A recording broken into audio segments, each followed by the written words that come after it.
जय श्री कृष्णा। राधे राधे दोस्तों। जैसा कि हम लोग जानते हैं, हमारा देश भारत भूमि संतों महापुरुषों की भूमि है। समय समय पर यहाँ कई संतों ने भक्तों ने जन्म लिया है। इसी कड़ी में आज हम आपको एक देवी माँ के भगत ध्यानु भगत की कथा सुनाते हैं, जो इस प्रकार है। हिमाचल प्रदेश के कांगड़ा जिले में एक प्राचीन पहाड़ी नगर स्थित है, जिसे नगरकोट कहा जाता है। इस नगर में देवी दुर्गा के 51 सिद्धपीठों में से एक सिद्धपीठ स्थित है, जिसे ब्रजेश्वरी सिद्धपीठ कहा जाता है। मान्यता है कि पांडवों ने इस स्थान पर एक मंदिर बनवाया, तब से यह मंदिर कई बार टूटा, कई बार बना। इस मंदिर में हजारों वर्षों से पूरे देश से श्रद्धालु आते हैं। हिंदुओं में मान्यता है कि माता अपने भक्तों की प्रार्थना सुनती है और उनकी मनोकामनाएं पूरी करती है। मुख्य मंदिर के सभा मंडप के समक्ष दीवार में लगा पत्थर का एक पैनल बरबस ही आपका ध्यान खींचता है। इस पैनल में एक मनुष्य के मुंह की प्रतिमा लगी हुई है, जिसके ऊपर ध्यानु भगत लिखा हुआ है। मंदिर के दाहिनी भाग में एक बरामदे में भी ध्यानु भगत की एक प्रतिमा बनी हुई है, जिसमें मनुष्य के धड़ में अपना सिर अपने हाथों में ले रखा है। इस प्रतिमा की भाव भंगिमा ऐसी है कि इस व्यक्ति ने अपना सिर स्वयं ही काटकर किसी को अर्पित किया। मंदिर में भ्रमण करते हुए स्त्री पुरुषों के कुछ छोटे समूह भी श्रद्धालुओं का ध्यान अपनी ओर आकर्षित करते हैं। इनसे बात करने पर ज्ञात होता है कि ये ध्यानु भगत के वंशज हैं, जो आज भी अपने पूर्वज की याद में इस मंदिर की यात्रा करते हैं। ये लोग अपने कंधे पर मोर के पंखों का एक गुच्छा धारण करते हैं तथा इनके शरीर पर लोहे की एक जंजीर भी पड़ी होती है। लोहे की जंजीर इस बात का द्योतक है कि किसी समय इनके पूर्वज लोहे की जंजीरों से बांधकर इस मंदिर तक लाया गया था। ध्यानु भगत की कथा इस प्रकार से बताई जाती है। 16वीं शताब्दी में जब भारत पर मुगल बादशाह अकबर का शासन था, उन्हीं दिनों की यह घटना है। ब्रज प्रदेश में स्थित नादौन ग्राम निवासी ध्यानु अपने 1000 यात्रियों सहित माता के दर्शनों के लिए जा रहा था। इतना बड़ा दल देखकर बादशाह के सिपाहियों ने उन्हें रोक लिया और अकबर के दरबार में ले जाकर ध्यानु भगत को प्रस्तुत किया। अकबर ने पूछा, तुम इतने आदमियों के साथ कहाँ जा रहे हो? ध्यानु भगत ने हाथ जोड़कर उत्तर दिया, मैं ज्वाला माई के दर्शन के लिए जा रहा हूँ। मेरे साथ जो लोग हैं वे भी माता के भक्त हैं और यात्रा पर जा रहे हैं। अकबर ने यह सुनकर कहा, ज्वाला माई कौन है और वहां जाने से क्या होगा?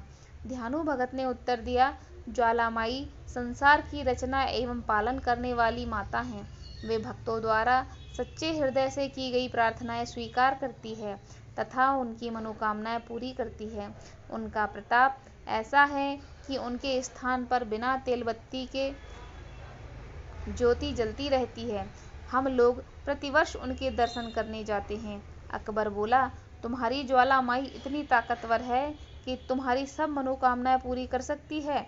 इस बात का विश्वास हमें कैसे होगा? यदि कोई चमत्कार दिखाओ तो हम भी मान लेंगे। ध्यानु ने विनम्रता से उत्तर दिया कि मैं तो माता का एक तुच्छ सेवक हूँ, मैं भला क्या चमत्कार दिखा सकता हूँ। अकबर ने कहा कि तुम्हें इम्तिहान तो देना ही पड़ेगा। हम तुम्हारे घोड़े की गर्दन अलग किए देते हैं, तुम अपनी देवी से कहकर उसे दोबारा जिंदा करवा लेना। इस प्रकार घोड़े की गर्दन काट दी गई। ध्यानु भक्त ने मुक्ति का कोई उपाय न देखकर बादशाह से कहा कि वह देवी माँ के पास जाकर अपनी प्रार्थना करेगा कि घोड़े को जीवित कर दें। आप 1 माह की अवधि तक मेरे घोड़े के सिर एवं धड़ को सुरक्षित रखने की व्यवस्था करें। अकबर ने ध्यानु भक्त की बात मान ली और उसे यात्रा जारी रखने की अनुमति दे दी। बादशाह से विदा लेकर ध्यानु भक्त अपने साथियों सहित माता के दरबार में उपस्थित हुआ। स्नान पूजन आदि करने के बाद उसने रात भर जागरण किया। प्रातः काल आरती के समय ध्यानु ने हाथ जोड़कर देवी से प्रार्थना की कि बादशाह मेरी भक्ति की परीक्षा ले रहा है, आज मेरे लाज राखो, मेरे घोड़े को अपनी कृपा से जीवित करो, अन्यथा मैं भी अपना सर काटकर आपके चरणों में अर्पित कर दूंगा। जब देवी ने कोई उत्तर नहीं दिया तो ध्यानु ने अपनी तलवार से अपना शीश काटकर देवी को भेंट कर दिया।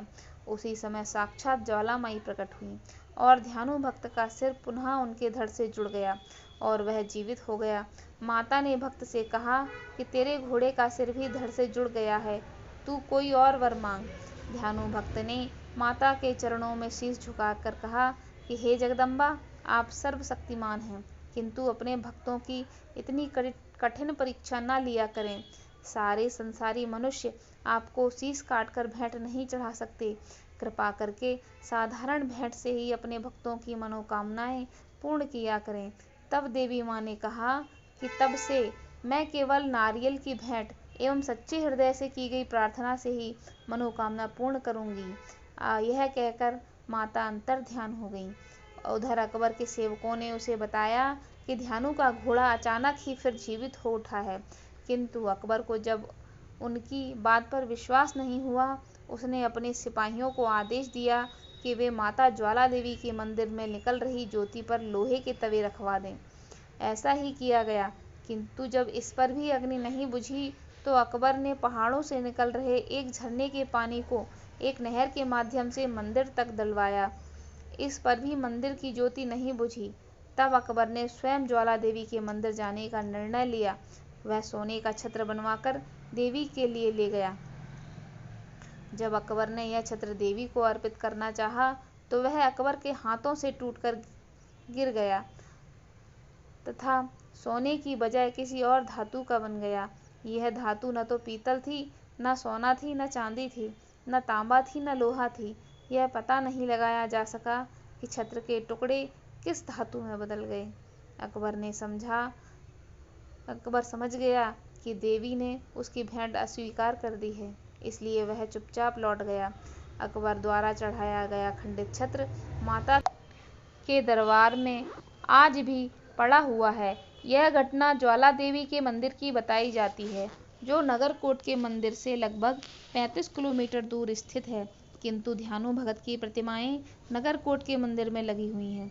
कुछ स्थानों पर नगरकोट मंदिर और ज्वाला देवी के मंदिर को एक ही माना जाता है। अतः हो सकता है कि ध्यानु भगत द्वारा देवी को शीश करने की घटना नगरकोट वाले मंदिर में ही हुई हो।